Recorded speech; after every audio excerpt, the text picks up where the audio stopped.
কালীপুজোর ঝকমকে আলো আর বাজি পটকার শব্দের ভয়ে আমরা ব্যাগপত্র গুছিয়ে সোজা সাকরি এসে উপস্থিত হলাম।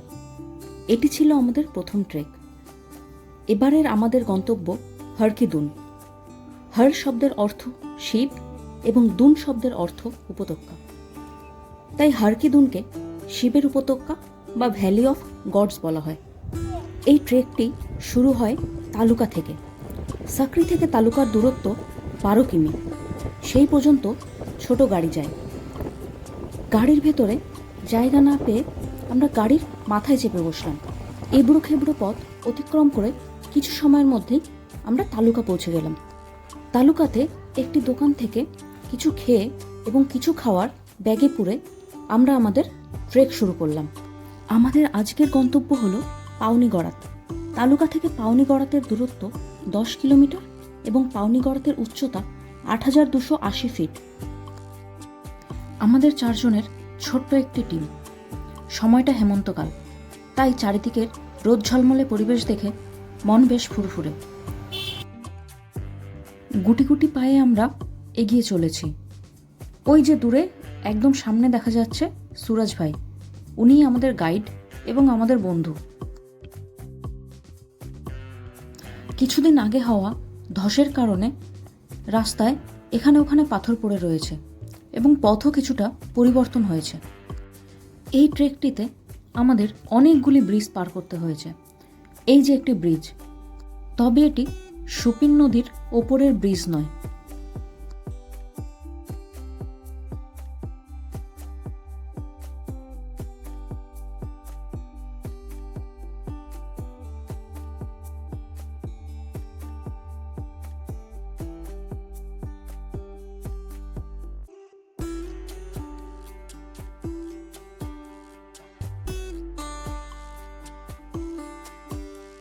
বাম পাশে সুপিন নদীকে সাথে নিয়ে ডান দিকে এবড়ো খেবড়ো পথ ধরে আমরা চলতে লাগলাম।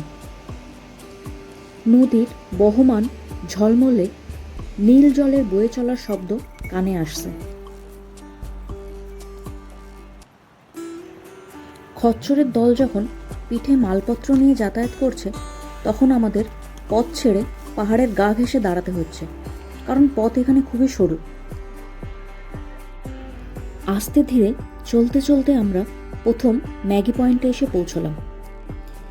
ম্যাগি আর গরম গরম চা খেয়ে আগামী পথ চলার জন্য নিজেদের আরও কিছুটা সতেজ করে নিলাম। এখানে একটি বিশাল বড় গাছের নিচে এই ম্যাগি পয়েন্ট। এই গাছটি হলো একটি আখরোট গাছ। গাছের নিচে বেশ কয়েকটি আখরোট কুড়িয়েও পেয়েছিলাম।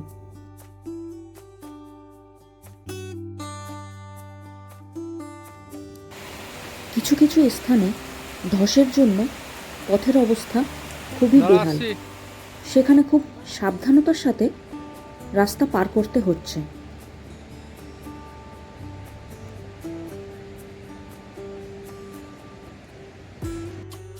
নদীর ওপারে যে গ্রামটি দেখা যাচ্ছে তার নাম ওসলা। প্রায় বিকেল হয়ে এসেছে, তাই ভেড়ার পালেরা তাদের ঘরে ফিরছে।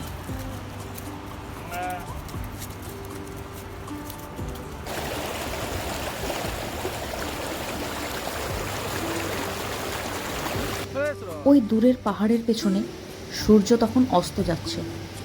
ঠিক সেই সময় আমরা আমাদের আজকের গন্তব্যের কাছে এসে পৌঁছলাম। আজ আমরা এখানেই থাকব। আমাদের কাছে টেন্ট এবং রান্না করার সরঞ্জাম আছে। পুরোপুরি অন্ধকার হওয়ার আগেই আমরা আমাদের টেন্ট লাগিয়ে নিলাম।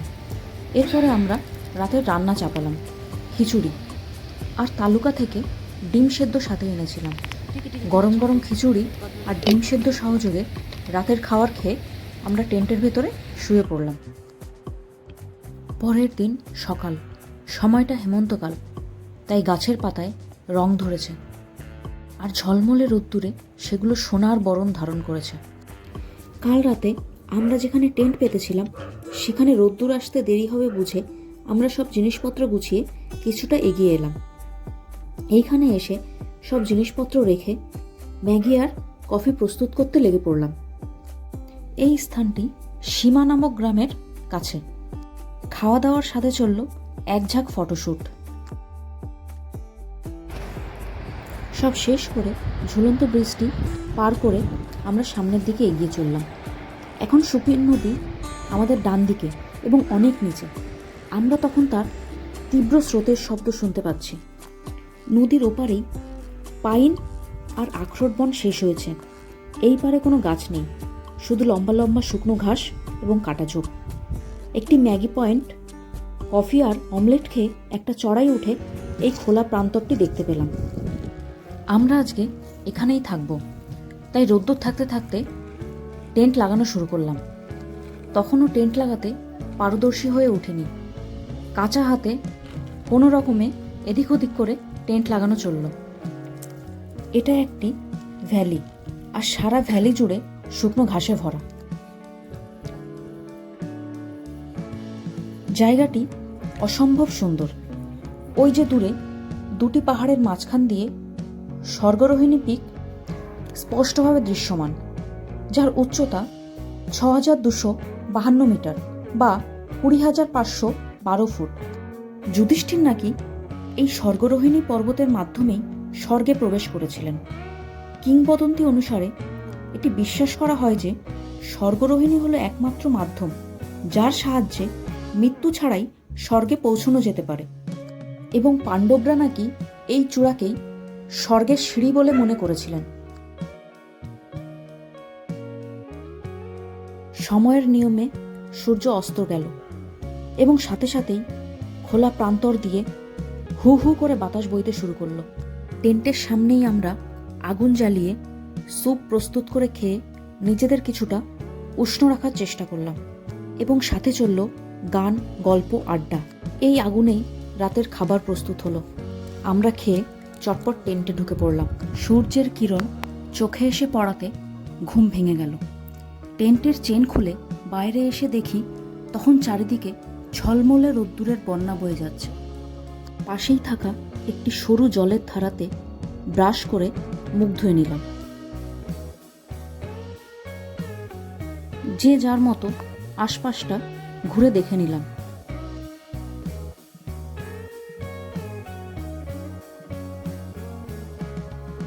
এখানে পুকলু এবং সুরজ ভাই ম্যাগি আর কফি প্রস্তুত করতে ব্যস্ত। এটিই সকালের ব্রেকফাস্ট। ওদিকে ওরা ব্রেকফাস্ট প্রস্তুত করছে এবং এদিকে আমি টেন্টটি গুছিয়ে নিচ্ছি। সময় খুব কম, চটপট রওনা দিতে হবে। সকালের খাবার খেয়ে সব কিছু গুছিয়ে আমরা রওনা দিলাম। আজকে আমাদের গন্তব্য কালকাট্টিধার। এখান থেকে কালকাট্টিধারের দূরত্ব খুব বেশি নয়, আনুমানিক ৪-৫ কিলোমিটার হবে। আমরা দুটিতে খুনসুটি করতে করতে এগিয়ে আসছি।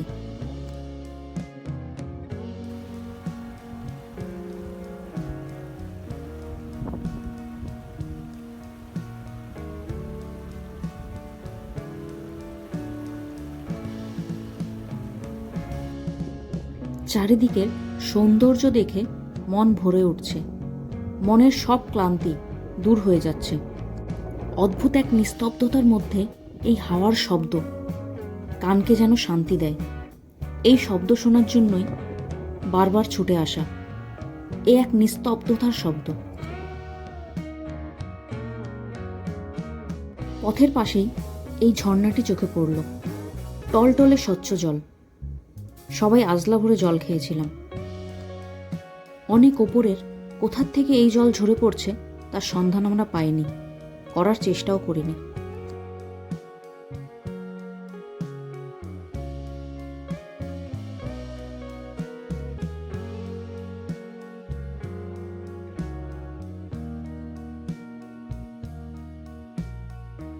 কিছু সময়ের মধ্যেই আমরা কালকাট্টিধর পৌঁছে গিয়েছিলাম।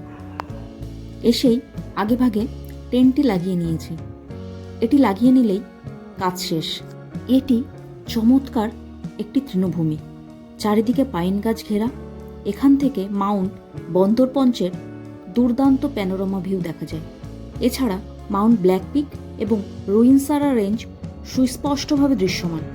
হাঁটতে হাঁটতে কষ্ট হয়ে গিয়েছিল বলে আমাকে পিঠে করে বয়ে আনছে।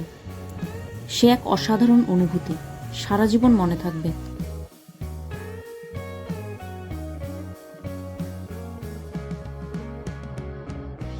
এখন আর আমাদের হাতে কোনো কাজ নেই। তাই চারিদিকটা ঘুরে ঘুরে দেখতে লাগলাম। আমাদের রাতের জন্য কিছু কাঠকুটো সংগ্রহ করতে হবে। এখানকার উচ্চতা অনেক বেশি, তাই সূর্য ডুবে যাওয়ার সাথে সাথে শীতের দাপট বাড়বে, তখন আগুনের প্রয়োজন হবে।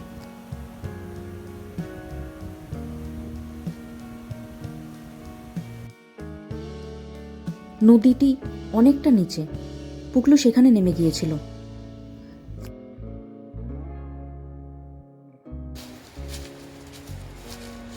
এই যে এখানে জঙ্গলে ঘুরে ঘুরে কাঠকুটো সংগ্রহ চলছে। এখানে কাঠকুটোর অভাব নেই, একটু খুঁজলেই পাওয়া যায়। রাতের জন্য আমাদের প্রয়োজন। পরের দিন সকালে যখন উঠলাম, তখন ভোরের আলো পরিষ্কারভাবে ফোটেনি। আমরা টেন্ট এবং বাকি জিনিসপত্র রেখে হারকিদুনের উদ্দেশ্যে রওনা দিলাম। যাকে দেখতে এতটা পথ ছুটে আসা, আজ তার সাথে দেখা হবে। হারকিদুনের দূরত্ব এখান থেকে খুব বেশি নয়, মোটামুটি 5 কিলোমিটার হবে। আমরা 4 জন দ্রুত পায়ে যাত্রা শুরু করলাম। দেখলাম পথ যে শুধু চড়াই সেটা নয়, মাঝে মাঝে অনেকটা নিচের দিকে নেমে গিয়ে আবার ওপরের দিকে উঠতে হচ্ছে। এখানে বড় ধরনের কোনো গাছপালা দেখা যাচ্ছে না, সবই ঝোপযুক্ত কাটা ঘাস। এই নদীর ওপারেই রয়েছে আমাদের বহুকাঙ্ক্ষিত ভগবানের উপত্যকা।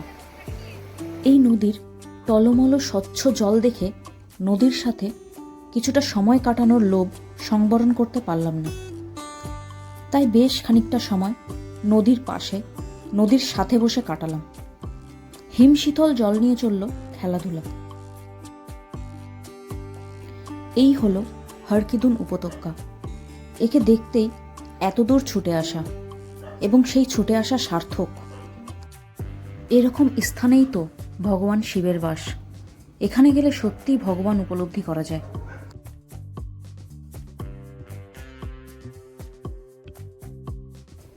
আজ আমাদের হাতে সময় খুব কম ছিল, তাই চটপট কালকাট্টিধার ফিরে সব জিনিসপত্র গুছিয়ে নিয়ে আমরা আমাদের ফিরতি পথ ধরেছি।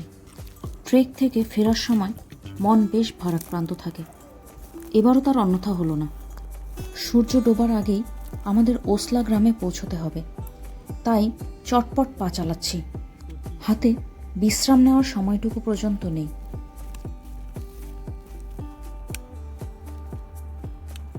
সূর্য যখন আজকে দিনের মতো নিভে যাওয়ার আগে প্রাণপণে শেষ আলোটুকু পৃথিবীর বুকে ছড়িয়ে দেওয়ার চেষ্টা করছে, তখন আমরা ওসলা গ্রামে প্রবেশ করলাম। এই গ্রামটি পাহাড়ের ঢালে সাজানো এক গুচ্ছ কাঠের বাড়ি নিয়ে গঠিত। বাড়ির ছাদগুলি পাথর দিয়ে তৈরি। এই গ্রামকে দেখলে মনে হয় এখনও এখানে সভ্যতার আলো পৌঁছতে পারেনি। এই গ্রামের সাথে প্রাচীন অনেক গল্প জড়িত আছে। এই গ্রামের মানুষেরা খুব সরল এবং সাদাসিধে। এদের প্রধান জীবিকা কৃষিকাজ এবং গবাদি পশু পালন। এদের জীবনধারা খুবই সাধারণ। এই গ্রামে একটি স্বাস্থ্যকেন্দ্র পর্যন্ত নেই। এরা অসুস্থ হলে 10-12 কিলোমিটার দূরে হাঁটা পথে তালুকা যেতে হয়। ওসলা গ্রামের মূল আকর্ষণ হল 5000 বছর পুরাতন কাঠের তৈরি একটি মন্দির। এই মন্দিরটির জন্যই ওসলা গ্রামটি বরাবরই চর্চার মধ্যে থেকেছে। মনে করা হয় এই মন্দিরটি পৃথিবীর একমাত্র দুর্যোধন মন্দির। প্রায় 5000 বছর আগে এই অঞ্চলে যেই জনজাতি বসবাস করত, তাদের কাছে দুর্যোধন ছিল নায়ক, খলনায়ক নয়। কারণ তিনি নিজের রাজ্য বাঁচাতে গিয়ে প্রাণদান করেছিলেন। তখন তারা এই মন্দিরটি কৌরব রাজাকে উৎসর্গ করে নির্মাণ করেছিলেন। তখন থেকেই এই মন্দিরটিতে দুর্যোধন পূজিত হয়ে আসছে। কথিত আছে মহাভারতের খলনায়ক নাকি এখানে পূজিত হয়। তবে এখন মন্দিরে একটি সোমেশ্বর দেবের মূর্তি রয়েছে। অনেকে মনে করেন এখনও ওই গ্রামবাসীরা সোমেশ্বর দেবের মূর্তির আড়ালে লুকিয়ে লুকিয়ে নাকি দুর্যোধনের পুজো করেন। গ্রাম থেকে বেরোতে বেরোতেই সূর্যের আলো নিভে গেল। এখন আমাদের টর্চ জেলে কোনো ক্রমে পথ অতিক্রম করতে হচ্ছে। এই পথের মাঝেই একটি স্থানে টেন্ট পেতে সেদিন রাতটা কোনোভাবে অতিবাহিত করেছিলাম। পরের দিন সকাল, আবার সেই রোদ ঝলমলে পরিবেশ। আমরা সব কিছু গুছিয়ে নিয়ে তালুকার উদ্দেশ্যে রওনা দিলাম। তালুকাতে 11টা-12টার মধ্যেই পৌঁছতে হবে, নয়তো সাকরি ফেরার গাড়ি পাবো না। দ্রুত গতিতে পা চালিয়ে চলতে লাগলাম। যেই পথে এসেছিলাম এটি সেই চেনা পথ। আগের দিন সুপিন নদী আমাদের বাঁদিকে ছিল, আজ সুপিন নদী আমাদের ডান দিকে। নদীর এই টলমলে নীল জলরাশি দেখে মন শান্ত হয়। দাঁড়িয়ে দাঁড়িয়ে বেশ খানিকক্ষণ সেই দৃশ্য উপভোগ করলাম। তালুকা থেকে গাড়ি পেতে বেশ অসুবিধাই হয়েছিল। তার উপরে রাস্তায় ধস নেমে রাস্তা অনেকক্ষণ বন্ধ ছিল। সাকরি পৌঁছতে পৌঁছতে আমাদের সন্ধ্যা হয়ে গিয়েছিল। আগের দিন আমরা যেই হোটেলটিতে ছিলাম, আজকেও সেই হোটেলেই থাকবো সিদ্ধান্ত নিয়েছিলাম। এটি হলো আমাদের গাইড এবং আমাদের বন্ধু সুরজ ভাইয়ের বাড়ি। ট্রেক শেষে আমরা এখানে আসব সেটি আগে থেকেই সিদ্ধান্ত ছিল। সুরজ ভাইয়ের বাড়ি সাকরি থেকে ঘন্টা দুয়েক দূরে খারসারি গ্রামের ছোট্ট একটি পাহাড়ি ঢালে।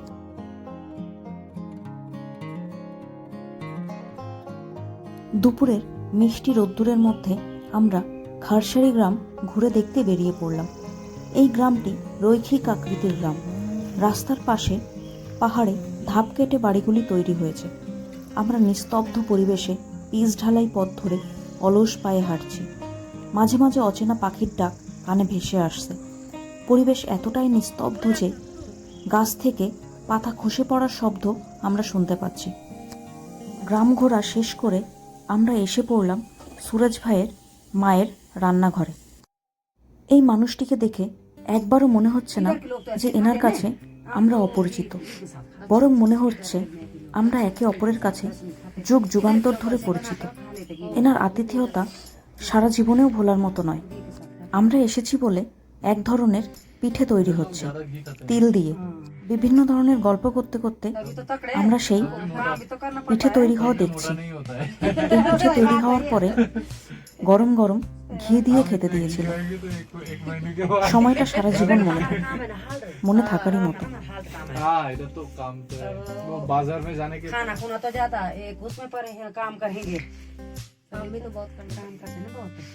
हाँ प्रोफाइल टाइम में आते यार तब बोलते यार क्या हाल है इनके। आपका उम्र कितना हुआ अभी? मेरी भी हो गए वही 40 से 42 40।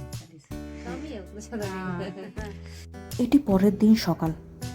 আজ আমাদের বিদায় নেওয়ার পালা, তাই সবার সাথে শেষবারের মতো কথা বলে নিচ্ছি। এক্ষুনি আমাদের বাস এসে পড়বে, আর সেই বাস ধরে আমরা সোজা এসে পড়ব হরিদ্বার, এবং সেখান থেকে আবার সেই ভিড়ভাড়যুক্ত কলকাতা।